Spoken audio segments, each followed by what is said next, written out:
Yay. Oh my goodness. How cute to start off the podcast with that gorgeous dog popping up behind you. I could not say something. My pet is so sweet. Hello, everyone. Welcome to the podcast. Welcome back. I'm really stoked for the guest that I have in store for you today. We're mixing it up and we have a really powerful man coming to speak to you guys today, all about self-expression and men's work and holding safe spaces for women. So we're really excited to be having this conversation. It's been a long time coming. So Johnny Restrepo, what's up? What's going on? Thank you so much for having me. Truly excited. It's definitely been a long time coming, and looking forward to having this conversation. Likewise. Yeah. So some backstory, you guys. I met John in Tulum. My girlfriend knew one of John's mutual friends who connected us. We went over to their house, and I have to say, I probably never really told you this, but when I met you, I was so captivated by your presence and how grounded you were and how committed you were. And like when we were having our conversation before we started recording, how you really do honor women and creating safe spaces for them, and really just the embodiment of everything that we spoke on before hitting record. But it was very captivating. It was very felt, and it was very much appreciated. So I'm so happy to have you here. Why don't you tell us a little bit about who you are and what you do in this world? Yeah, beautiful. Well, first and foremost, thank you so much for that reflection. And I have to say, it's a testament to being raised by three women. My mom, my two older sisters, really nurtured me to the degree where it allowed me to see the pain in which, my father caused at some times, and, watching women in their own state, in their home, kind of going through their own process and having to be there to kind of pick up the pieces. So always realizing that my role in this world was much greater than just myself. So, so me right now, I am currently working on a project for a hotel called Kabaloo. They've hired me as a property manager, creative director, and event coordinator. I've been a graphic designer for over 12 years, transformational coach for about 3, and have kind of mixed matched all of it together to find a way to just be of service in any way possible. So that's really where I'm at right now. There's a lot to talk about with the project, but we could save that for some other time, I think. Amazing. So great. So something that I really want to dive into with you on is the permission slip that you are for men and women, all humans, to really be themselves unapologetically, boldly, confidently. And I'm curious what it's been like for you on that journey, because I'm sure that it wasn't easy to begin with. So maybe if you want to dive into a little bit about what that journey has been like to your full self-expression. Yeah, beautiful. Thank you so much for that. So we'll rewind a bit, take it a little further back. When I was around 16 years old, I found music in a real way, house music to be particular, and started going to teen nights. And, I was a really good kid, never into any, drugs or any alcohol. Not into my later years, I didn't really experiment. And it was always about the music. What I realized, I remember after coming back home after my first night out, I told my mom it was the land of the lost. That's literally what I described the nightclub industry as. I realized that there was a lot of people like myself who were trying to discover who they were. And that was okay. But I realized too that this was a place for people to really be themselves in every aspect of the word. I mean, whether it was down to the way they were dressing, who they were hanging out with, or, whatever it was, how they danced, how they expressed themselves. And through the years, that was really a catalyst for me to find myself through movement. I've been a dancer for over 20 years. And that was really big for me to have that kind of self-expression. Before that age, I was a bit more reserved. a little bit more of a shy kid, um, especially when it came to women. I was always very, very particular, very respectful, just very careful, if you will. But yeah, just in self-expression as well, I was the kid that tried to always have this connection with all people. I was also bullied as a young kid. For the majority of my life, I grew up in a really rough neighborhood. Um, and what I realized through that process was mercy. I started to see that people really had a lot of pain and they didn't have the space to express that pain. And so in the ghettos, a lot of that is expressed through fighting and things of that nature. And I just happened to be on the other side of it. And I think that one of two things could have happened. I could have kind of continued that process, maybe been the same way. But thankfully so, due to really just being raised right by my mom and by my sisters, I showed up in the world with a lot of compassion and empathy and understanding, and always tried to, I guess, smile in the face of fear to see if I could be, at least the guiding light for those that didn't have it at some point or another. So fast forward a little bit, I, through the years, really music was the thing. I worked in the nightclub industry the majority of my life, loved it, really felt that that was really me in a nutshell. But I had a lot more to give. I always wanted to be of service in some way, and I didn't really know what it was. I found myself in many conversations through the years being a mentor of sorts, trying to guide my friends into a better life path. And, wasn't sure. I went to school for psychology when I first went to college. Then I ended up not finishing college. So wasn't really sure that that was the path, but I always knew that I wanted something there. That's my story too. No way. That's amazing. It makes sense, right? Like, Totally. you want to help, and as I've touched with you before, is that I believe we're born to create and to be of service. So I just wanted to be of service, and doing both in unison would be purpose. So I was always trying to discover my purpose. I think by the age of, 18, 19, it was a question on my mind at all times. Going into my 20s, again, really trying to find myself, I started to really do a lot of self-development work. I worked with plant medicine, and it really dove deeper into the traumas and the things in which had the conditions and the things in which that really had molded me to be the man I was at that time. Yeah. And so I continued that path. And, again, going back to the self-expression piece, as I continued to evolve in all of that, I realized in some ways the road got more narrow. And I guess what I mean by that is I started to find myself detaching from a lot of the things that were exactly me. And me in the sense that, being a coach in this world that we live in, going to a club and having a drink doesn't really coincide. And it might leave a sour taste in a lot of people's mouths, especially when moving forward and trying to build this as a career. That form of self-expression, or just being, really was taken away in a lot of ways. And there was a lot that came up with that. There was a lot of work that I had to do around that as well, because the more I expressed myself, the more I felt judged. And not only by the people around me that maybe weren't too familiar or understanding of the role that I played in my day-to-day life and other people's lives, but even those within the field in which I was in. And, one of the things we talk about so often in coaching, as you know, is just, no self-judgment, no judgment, really. We really try to focus on not doing that, and being aware of it at least, because I think it's a natural kind of tendency we have. Totally.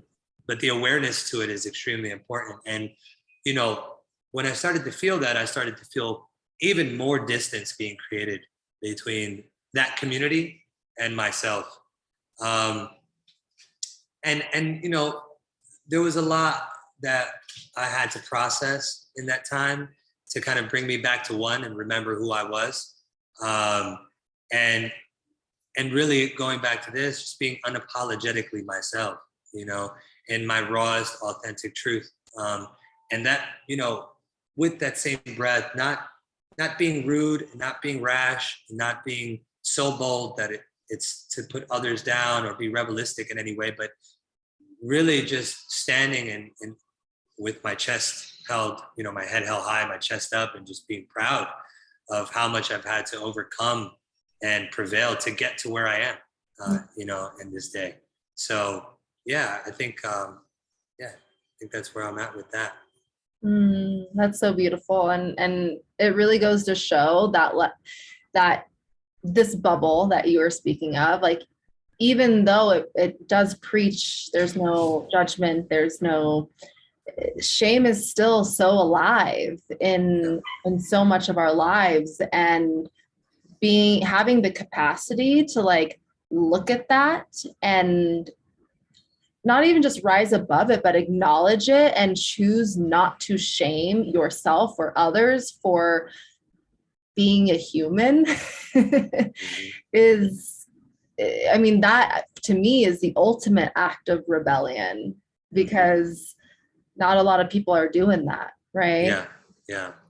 And one thing too, I will say, going back to this bubble, is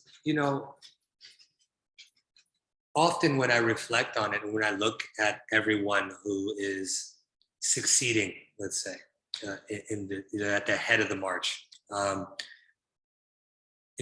often find a lot of ego involved in this race, right? And there's a lack of humanism that is not being shown, and having that accessibility. Yes. And it's so important that as we grow, right, we are there's a lot of people who want to access us, right? Sure, there's a lot more people that want to work with us and may need to our support, our help, our guidance along the way, but really being careful about not losing sight of where you came from, and really where you were at one point, because I see that there's this kind of like, okay, well, this is like level 1 and you have to go through this phase to get to this, and then level 2, and it's like, it often feels like there's a distance more than a community being created from the rest of the humans who really need the help and support. And that's where I started to, I guess, detach myself from the model, if you will, and realize that we all have our infinite greatness and beauty and unique ability to transmute and translate all that we've seen and experienced and have learned. And it's up to others to decide if the way we're delivering that is the right way. So I feel like I've gotten to this point where I no longer am looking at these individuals who've paved the way in many ways, to say that that's the marker and that's the only way to do it. I feel that, your way and whoever you are out there is the only way to do it. And nobody will ever really understand that but you. Yes. Oh, and my audience knows that I always say alignment is queen, which is basically like, I don't fucking care who's told you the right way to do it, or there's one way, or this is the better way, or whatever. Like, even with my clients, I always say, take what I say with a grain of salt, because alignment is queen and you have to listen to you and your inner knowing. Yes. I couldn't agree more. I've been saying it since such a young age. Your way is the only way. Like, I love that. It truly is. Like, and I, when I was younger, I had a little bit of a different approach. I used to tell my friends, like, if people don't really flow with you, well, that's fine. Trim the fat and find some new friends. But at the same time, with that, again, comes the empathy, the mercy, the understanding that some people don't know either. And they come from a place of judgment because they maybe have been misguided. And they're also still trying to find their own way and their own truth. So, being very weary of that and understanding that, once we all start to allow one another really to just be in our very essence, everything else kind of falls into place. Yeah. And I love that you spoke to it's almost like you're always being revealed new parts of you, right? Like, I mean, in my 28 years, and I think you said you're almost 40 years, right? Like, yeah. It's always happening. Like, you always learn more and more about who you are and what you stand for and what you love and what lights you up. And it's always evolving. Always, 100%. I mean, every interaction, every experience. I mean, we're adaptable beings by nature, right? So like we have this one way of thinking, and maybe that way has led us here, and that's great. But there's going to be a moment that's going to shake that, and you're going to have to reprogram and shift and pivot and figure out how to move through that and navigate through that process. So I love it. We're the students of life. The fact that we are ever evolutionizing is an incredible, beautiful gift. That we get to change so often. So then why be told that one way or this way is the only way? It's almost impossible to actually put us in a box. So yeah. So I would love for you to, as I mentioned, most of my audience is female entrepreneurs, but I actually want you to speak to maybe the men that are tuning into this and the women who have men in their lives that they can share this with. Sure. Because I believe that there is more permission for women to discover themselves in a lot of ways, where men haven't really had that space. Mm-hmm. And so I would love for you to speak to the men who are listening on where do they start? Like, how can they start this path of understanding who they are and self-expression and breaking the molds, right? Like, where can they start with that? Yeah, I would say vulnerability. Vulnerability is my superpower. And I would say that that's probably the first place. Yeah. And just being honest with ourselves and being seen in that truth, especially by women. We often have this bravado about being manly. There's these terms like, be a man, Mm-hmm. And what does that actually mean? In the common world, it means like, don't cry, be tough, like nothing hurts you, just no emotion. That's literally what it comes down to. And the truth of the matter is that men are very emotional beings. We just haven't been allowed to show it. We've been told that it's a no-go, right? In this day and age, and going back to the permission, I think at hand, women now are at an all-time greatness, an all-time high, and it's important for men to also, in the process of not only being vulnerable, but begin to honor the women for the beauty and greatness in which they're shining upon the world, because it's going to allow us all to grow in unison.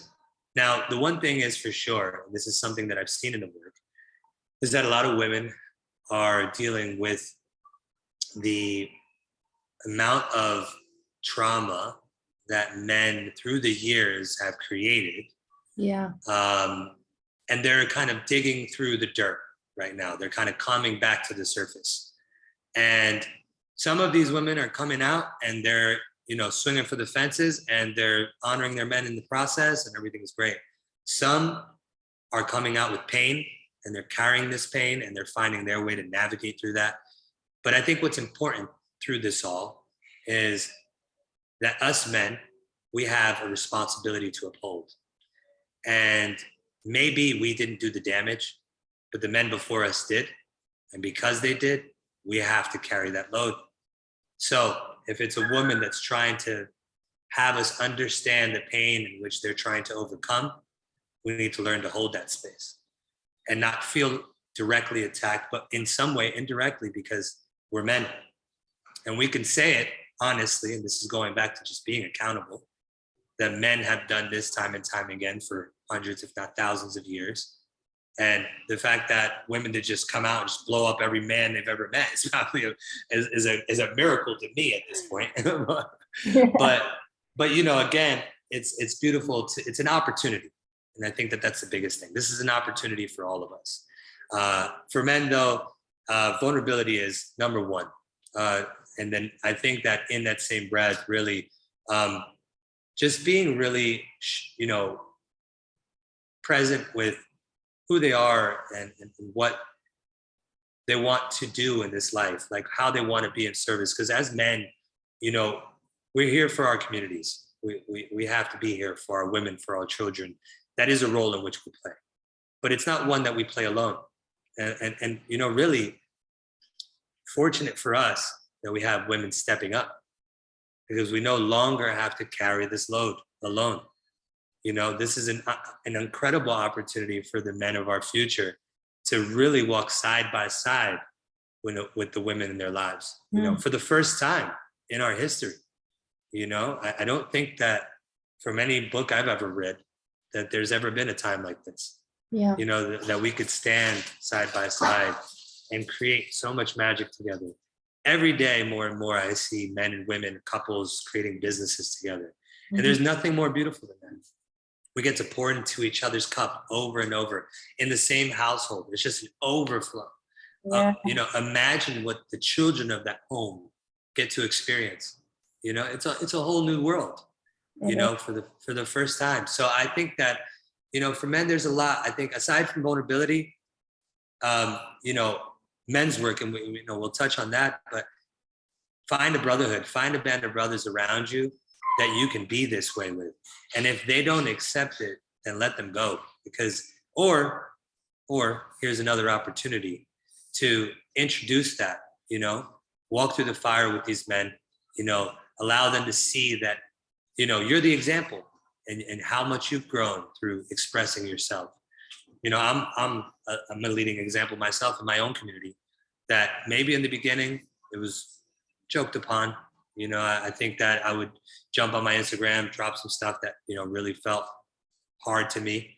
And I'd get the occasional, you know, joke here and there. Go ahead. Yeah, that is so alive. In I know my partner, like he gets the same thing. Like it's like he tries to express and then gets like ridiculed and is like, yeah, I don't want to do that, right? Yeah. Yeah, like how, I guess I just want to dive deeper into that for a second. Like how do the men of this world who do want to speak their truth and lead with their heart and their love, but they get made fun of? Oh, like, you know, you're this and you're that. And even if it's coming from a place of joking energy, like it still stings. Yeah. And, you know, great question, because I will say, when I joined Modern Renaissance Man, and that's the men's group in which I'm a part of, that was a big testament to the growth in that area. And I'll say, because for the first time ever, I was able to go into a room and there was these standards, these guidelines, these world, like ways that we lived by with one another, that was it, right? You know, like that respect level, that understanding, that presence, that no judgment, you know, like that, those were some of our cardinal rules. So, you know, I think it's important, it's essential for men to be in a space like that where they can see it in firsthand expressed by other men, and be in a space where, like, now you're the judger, if you'd like to be, and you get to watch these men in their truth and watch other men support. And you're like, wow, like that was really powerful. I just saw a guy tell me his deepest, darkest secret. You know, a game we used to like to play is If You Really Knew Me. And it's like one of the most powerful, probably, practices I've ever done, because you would step in a room with strangers, stare a man in his eyes and say, if you really knew me, and you'd go into some of the deepest things that nobody ever heard about you. And once you let people in that fashion, there is this release of pressure. There is this weight that you no longer carry. that wasn't yours to begin with, but one in which you carried because judgment and all these other things. I mean, listen, it's not easy. Like every sports character, every sports, participant who's ever cried on national television is a meme, right? So like you got Michael Jordan meme, he's crying all the time. Like all these, they're memes. Like R. Kelly crying. I mean, hey, what he did terrible, but at the end of the day, like they're memes of men crying, right? Like, and I know that those are jabs a lot of times, right? Because of maybe what they've done, and I get it. But like they're used for so many different things because memes are just like, they could be funny, but often if you really look into most of them, they're really cruel and harsh, right? Yes. So like I've never been like a meme person. Like I have friends that send me memes and I'm like, oh man, that's rough. Like, it's like a part of me wants to laugh, but then I'm like, there's just like so much hate and so much anger behind it all. So it's like, crying for a man has been something that's been challenging for quite some time. But I think that the more so like in these men's groups that are growing nationwide and across the world, and the more common that it becomes, it becomes a lot easier. So to any man who's out there who's, trying to kind of take this leap of faith, just do it. You know what I mean? Like the same amount of jokes that you might get in your direction, there's going to be a lot of women and other men applauding you for your courage, for your efforts, for your heart, for your truth. And not only that, but you're planting a seed. We're farmers by nature, right? We plant seeds of hope, love, compassion every day. So when we do this, we give the opportunity to the other man beside you who was thinking the same thing, and he didn't really have the opportunity or the courage to really dive in. He's got that much more courage, and so it's important for us to do it. It's our responsibility, to be honest. And what a sacred responsibility it is. I am so happy you spoke to that, Johnny, because you're right. Like every act of courage you make and you take is a permission slip for the man standing next to you to do the same, and the woman and the human. Like it's, I had chills when you said that. 100%. And even in the men's work, when we're in the men's space, and often some of us that lead those circles, we'll go first. We want to, we're not here to have you guys just share your truth and we're going to sit in the background and watch. We want to be the first ones to step in the fire, let you know, like this edge, this place is going to let you grow, and you're going to be able to be in a better place, not just for everyone else, but for yourself, most importantly, so you can, go to peace with that. Yeah. Beautiful. So we've definitely talked a lot about, men doing the work for themselves, right? And we've kind of started to touch on this, but I want to go so deep into it. Two things. One, actually like honoring women and holding a beautiful fucking space for them. You touched on this a little bit, but something that I know is alive in a lot of the women that I work with in terms of relationships and intimacy is they feel, or they get made to feel as if they are the ball and chain, right? And can you relate to that? I know in my relationships, I know in my friends' relationships, I know in my clients' relationships, if it's not directly the partner or man, they're hearing it outside of them, right? Where, the ball and chain, the ball and chain, the ball and chain. Let's have a conversation around that, because that's that's big. Yeah. I would love to. First and foremost, going back to honoring women, I think it's safe to say that women have turned the page. Right? We're in a new age, and whether men like it or not, this is where we are. And we should love it. We shouldn't just like it. We should actually be doing jumping jacks, excited, and, screaming from the mountaintops, because like I said before, we have a team player with us now. We have somebody who's with us by our side, like, yes. And that kind of touches on this kind of ball and chain thought, right? I think I can say this, in my life, I've never cheated on a woman. In my early years, like my first relationship, there was a moment where we broke up and then like I was with someone else and that kind of thing. But I realized what it did to my mom and to my sisters. I realized the damage that was done. I mean, my mom was never able to be with another man again. So just imagine. Right? Yeah. So I've always really carried that true. But what I can say is I've witnessed from the outside, along, amongst other men, this ball and chain concept, this kind of in which they carry, whether it be a financial burden, whether it be, they're just kind of in the way because they want to do things and they can't because they're there. I have always found it really sad, to be honest. I've told even friends that were, close friends of mine that were married that would voice some of these things. I would say, you know what, just get a divorce. You know what I mean? Because clearly you're not meant to be in a relationship. You want to have your cake and eat it too. And it's not the way it works. If this person is committed to you, you have to show up with that same sort of commitment. Yeah. Right? And if not more so, right? Because we're supposed to be the protectors, right? The protectors and providers, professors of our love.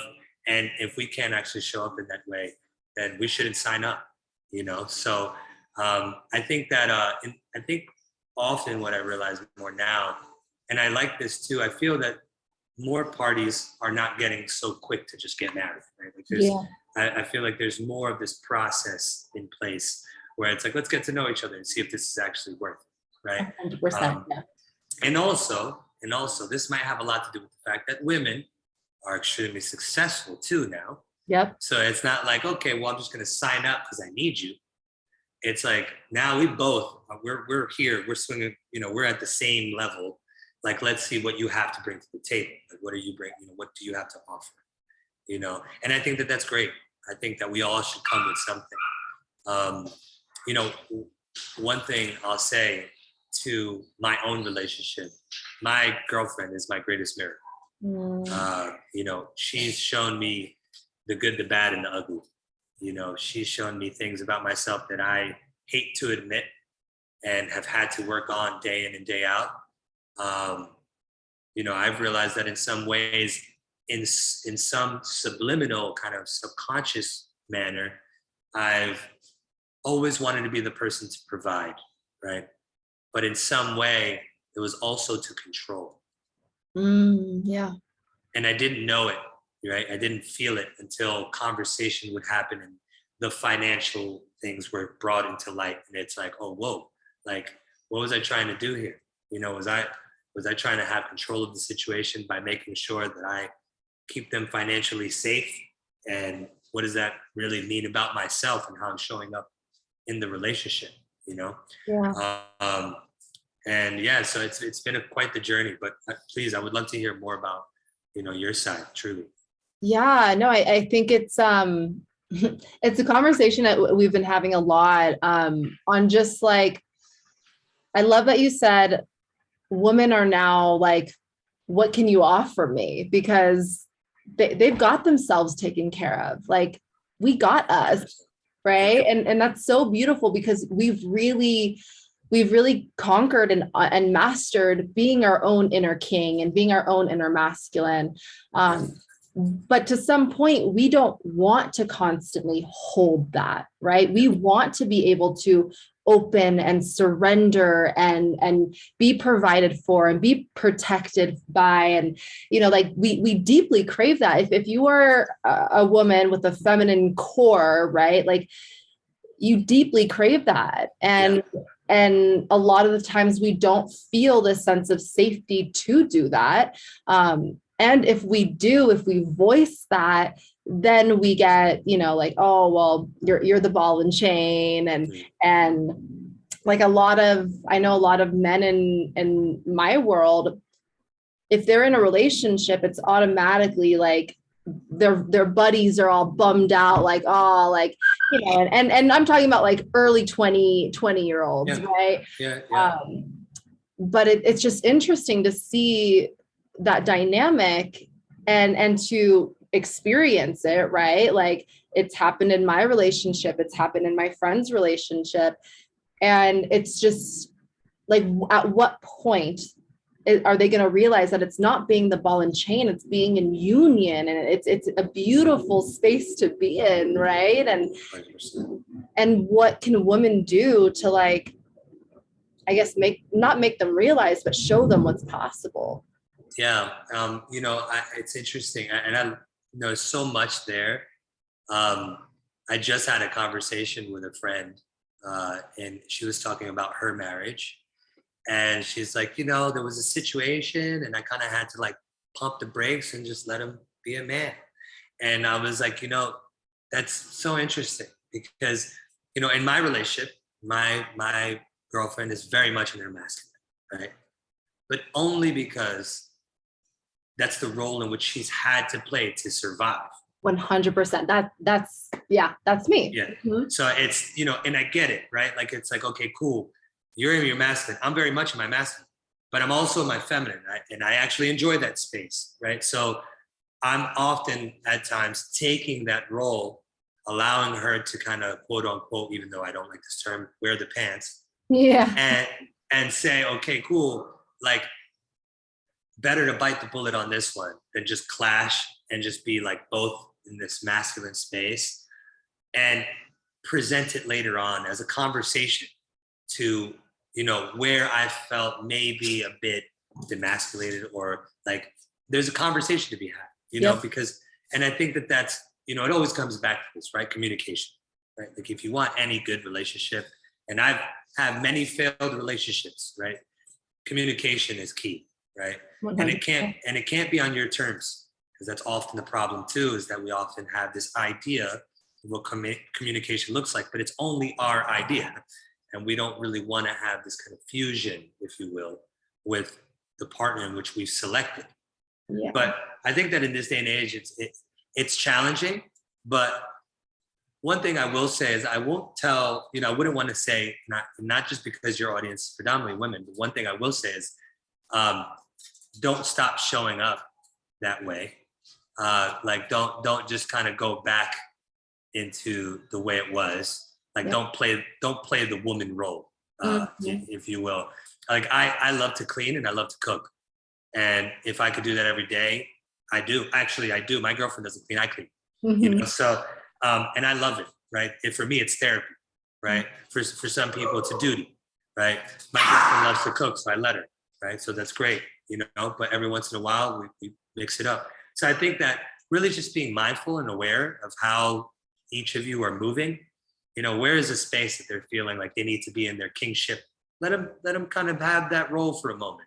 Because at the end of the day, us men, we know, we know when we're in a situation, in a relationship, like I know, when I'm in a relationship, I'm in a relationship with my girlfriend now. I know who is somewhat the dominant one in this role, Yeah. And I'm okay with that, because I'm still on this journey with it, right? Like, I'm not being left behind. I'm not being disrespected. I mean, that's the biggest thing. Don't allow yourself to, your boundaries to be pushed, and, people to, disrespect you just to appease them. That's the last thing you want to do. Yeah. You guys have worked too hard, honestly, to get to this point, to bow out when it seems fit. So. Yeah. Well, I think that's such a beautiful point that you just made there too, at the end of, like, as a man, like, don't be a pushover, right? Like, don't let a disrespect you. But, like, I think just by you giving her space to, like, be in her masculine, because that's her safety. She's had to do that and be that to survive. Yeah. And by you continuing to allow her, right? Yeah. I think she does. I know I do slowly start to open and soften and surrender and feel safer in my feminine. Yeah, 100%. And she has, like, and it took a lot of work. I was resistant, right? What you resist persists, right? So the more resistant I was to like giving her the crown, if you will, the more I was like, oh man, I'm still hitting this wall and nothing's changing. I don't understand why she doesn't understand that I'm a man. Like, it was like this thing that I couldn't get by. But the minute I let it all go, and the minute, like, she would ask for something, in this kind of like masculine, quote unquote way, I was like, say no more. and I would give that space. And now it's the communication is bar none the best it's ever been. Yeah. And I know it's a testament to the fact that I was able to really be mindful and aware of what she's asking of me, right? Because it's not necessarily to be a challenge, but it's also like, if someone's, putting their word in this moment in whatever way they're showing up, like let them speak, let them shine, Yeah. So Beautiful. So how can men start to honor women in a more sacred way? first and foremost, listen. I think that's the biggest one for me. Listening without speaking, without response, just shut up and listen, and really hold space. Learn to do that. Learn to just support. If your girlfriend's telling you that she's getting cramps because she's, time of the month, and it's not for you to just push it over. Like it's for you to listen and be mindful of it. Do everything in your power to make that moment, better. And even if nothing that you're doing is actually working, your efforts are being looked at. So just continue to do that. But I think that's big. It's huge for me. I know that, going the extra mile. And it's not that you're, being told what to do or being, like it's an ask, like women often cry for help in very subtle ways. Mm-hmm. They say something hoping that we get the cue. Like, for any man that's listening, like, yes, they want us to figure it out. Like, Yeah. So figure it out, like it's really just paying attention. And if you listen to those cues, it gets a lot easier, to be honest. Yeah. That feminine testing. Yeah, always. Like that's such a big thing that I think a lot of people shame about women is that like testing, is that like wanting that desire for the man or the masculine in the relationship to like figure it out. But like that is us creating safety for ourselves in so many fucking ways. 100%. I couldn't agree more. I mean, listen, it's as simple as you guys getting your nails done and a man noticing. It's the most minute things, but like how present are you, right? Like, Yes. because the thing is, like, you can go through a relationship and just kind of go through the motions, right? Like, okay, you go to work, I go to work, cool, babe, we'll see each other later. Yeah, like Netflix and chill. Okay, then we have sex, eat something, cool, we go to bed, see you later. All right, cool, tomorrow, same thing. And there's your relationship. And most people go through their whole lives doing exactly that. Yep. But like, how much time do you take to just stop for a second, right? And just be present with this person. Like, just walk up to your woman while she's washing dishes and turn off the water and just hold her for a second. Like, how often do you do that? And I think that those little subtles, they're the reminders for women. Like, somebody told me one time, and I think it's like the best metaphor I've ever heard in my life, is that women are like a stream of water, right? They're like a stream of water coming down the mountainside, and men were the rocks. Yeah. And women, that stream of water often changes, and we call it bipolar, but it's not. It's just, it often changes because it's testing us once again to see how stable we are, because they're looking for safety. So the sooner they find a rock in which does not shake, the sooner they'll stay. And often most men shake, because we're not rocks, we're little boys, we're like pebbles. Mm-hmm. So we're often being tossed around by this water, and because the turmoil, we don't like it, we move on. Or we find these empty moments with these situations. We don't want the responsibility, and that's why we create these terms like ball and chain, because you're just not responsible for what you're about to take on. So I would often say that men need to slow down, listen, be more present, be more mindful, pay attention. Like, look at the little things. Ask yourself every once in a while, like, why you're here. Why is this woman that's next to you so incredible, so beautiful, so important in your life? If the answers, and here's a big cue, if the answer is more about you, yourself, like, oh, it's because my woman really cooks well, and she does this for me, walk away. Yep. Because like, you clearly are not in this for them. So I think that once you start to say like, it's her laugh, it's all about her, it's this reflection about how in love you are with that person, then you're in a safe place. Now you can build from there. Woo, woo, woo. I love that so much. And I love that analogy of like the streaming water and the masculine being the rock. I always say the masculine is the stage and the feminine, the woman is the ballerina, is the dancer along the stage. And if she doesn't, that foundation, that presence, that support. If it doesn't feel supportive, if it doesn't feel safe, she's not going to dance, and she's not going to play, and she's not going to seduce or muse, which is what the masculine craves in so many ways, right? So yeah, it's like when you show up for her, when you honor her, like she honors the fuck out of you. Yeah, tenfold. Tenfold. 100%. And you know, and I won't touch on this too much, but I think, you know, love language is really important. I think really learn about what your partner's love language is, you know, and it's something of discovery, because, you know, we love it all. Like, you know, the woman wants a little bit of everything, but there are particular, and we all do, men too, but there's particular ones that really call to us and to the woman that you're with. So, you know, just being really mindful of those things, you know, as you move forward. Amazing.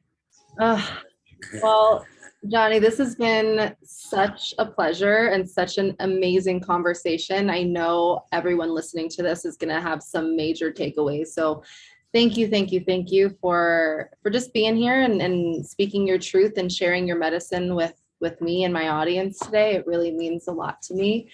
Thank you. Yeah. Thank you so much. I mean, honestly, I feel honored to be in this space. I've been watching you for some time, ever since we met. I know you're a rock star in your community, and you're such a leader and, you know, example for all the women in the world. So, you know, I really appreciate you giving me the space and the time to, you know, share our thoughts, and even more importantly, truly, because it is a stage for women, you know, because I think that it's important that the women in your audience also see that there's some good ones out there, and we're trying, you know, we really are. We have a lot of work to do. And there's a lot of men that are still, a lot of boys walking this earth that are really trying to find the men that weren't there to guide them from the start. We have a lot of fatherless men. So I think just being really mindful of that, having compassion and mercy on us in our moments of being the men that we've been conditioned to be. But thank you so much, truly. Oh, thank you. And you guys, make sure you go follow Johnny. I will link all of his links in the show notes so you can connect with him. He truly is the most present, heart-led man, and you want to be in his world. He also has this fucking incredible hotel opening up in Tulum that I just cannot wait to stay at. Like, oh my gosh. Can't wait to have you. You're going to be doing a retreat there. We'll talk about it soon. Hell yeah. So to all your listeners, keep your eyes peeled. She'll be promoting it soon enough. Yes. I love it. Thank you, friend. I appreciate it. Thank you.